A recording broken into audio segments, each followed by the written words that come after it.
والمعاصی کلھا بعلمہ، اور جتنے بھی جرائم ہیں، گناہ ہیں، اللہ کی نافرمانیاں ہیں، سب اللہ کے علم میں ہیں۔ وقضائہ، اللہ کے فیصلوں سے ہیں۔ وتقدیرہ، اللہ کے پیدا کرنے سے ہیں۔ توجہ کرنا، اللہ پیدا نہ کرتے تو بندہ کرتا کیسے؟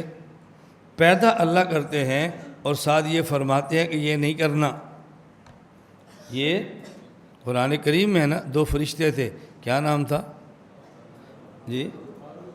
ہاروت اور ماروت۔ وہ کہتے جادو ہے، نقصان ہوگا، دیکھو ہم سکھا رہے ہیں لیکن نہ کرنا۔ اللہ تعالیٰ نے زنا پیدا فرمایا، اس وجہ سے نہیں کہ زنا کرو، اس وجہ سے کہ اس میں لذت بہت ہے، لیکن تم نے نہیں کرنا۔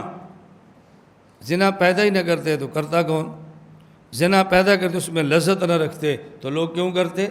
پیدا بھی کیا ہے، اس میں لذت بھی رکھی ہے، اور یہ فرمایا کہ یہ نہ کرنا۔ وتقدیرہ، سمجھ رہے ہو؟ تقدیرہ، مناسب انداز میں اس کو پیدا فرمایا، لیکن اس لیے نہیں کہ کرنا ہے، اس لیے کہ اس سے تم نے بچنا ہے۔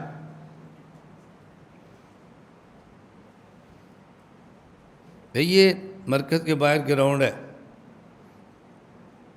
تم نے دوپہر کو 10 بجے نہیں جانا، بنایا کیوں تھا؟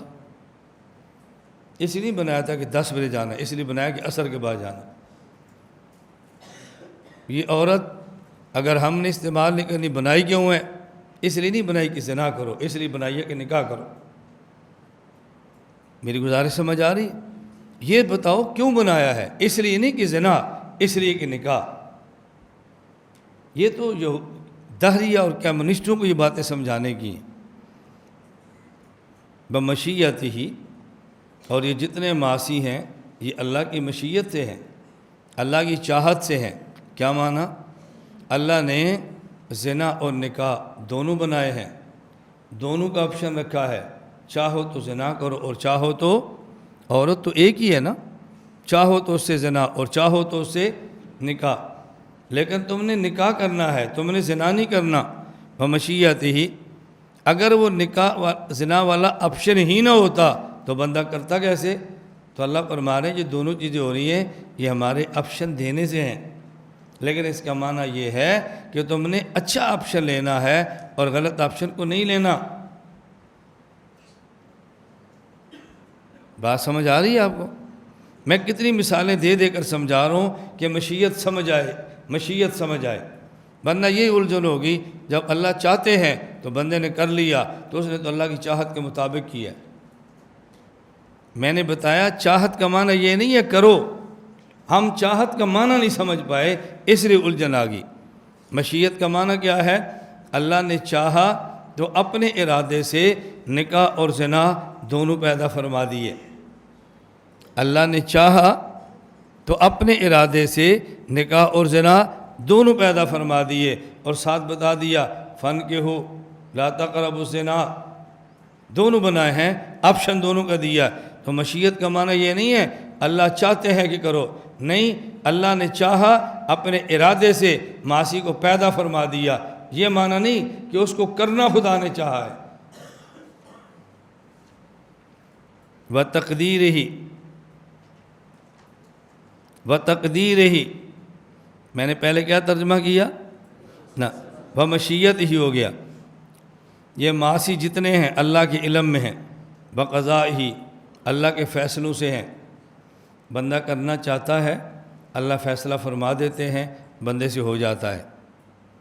بندہ کرنا چاہے، اللہ فیصلہ نہ کرے تو پھر ہو سکتا ہے۔ چاہا کس نے؟ فیصلہ کس نے کیا؟ اللہ نے۔ بتقدیرہ، اللہ نے پیدا کیا ہے تو بندے نے کیا ہے نا، اللہ جناب پیدا ہی نہ کرتے تو بندہ کرتا کیوں؟ بتقدیرہ، دیکھو بمشیتہ، اللہ نے چاہا ہے تو بندے نے کیا ہے۔ اللہ نے یہ نہیں چاہا کہ بندہ زنا کرے، اللہ نے چاہا ہے تو اپنے ارادے سے نکاح اور زنا دونوں پیدا فرما دیے، اور ساتھ حکم دیا کہ زنا نہ کرنا، نکاح کرنا۔ تو مشیت کا معنی یہ نہیں اللہ نے چاہا کہ زنا کرے، اللہ نے چاہا تو اپنے ارادے سے زنا اور نکاح دونوں کو پیدا فرما دیا، یہ ہے مشیت۔ ہم مشیت کا معنی سمجھتے کہ اللہ چاہتے ہیں کہ زنا کرو، چاہتے ہیں پھر منع کیوں فرماتے ہیں؟ جس چیز کو چاہیں گے منع کیوں کریں گے؟ لا بمحبت ہی، دیکھو آ گیا نا، لا بمحبت ہی، معاصی کو چاہا اور پیدا کیا لیکن اس معاصی کو پسند نہیں کیا۔ آگے لا برضا ہی، اور جو اس معصیت کو کرتا ہے اللہ اس پہ راضی نہیں ہوتے۔ تو نے بنایا تھا تو ہم نے کر لیا، میں نے اس لیے نہیں بنایا کہ تم کرنا، اس لیے بنایا کہ اسے بچنا تاکہ تمہارا امتحان ہو۔ بلا بامرہ، اور اللہ نے زنا کرنے کا حکم نہیں دیا کہ کرو، بلکہ فرمایا کہ لا مت کرو۔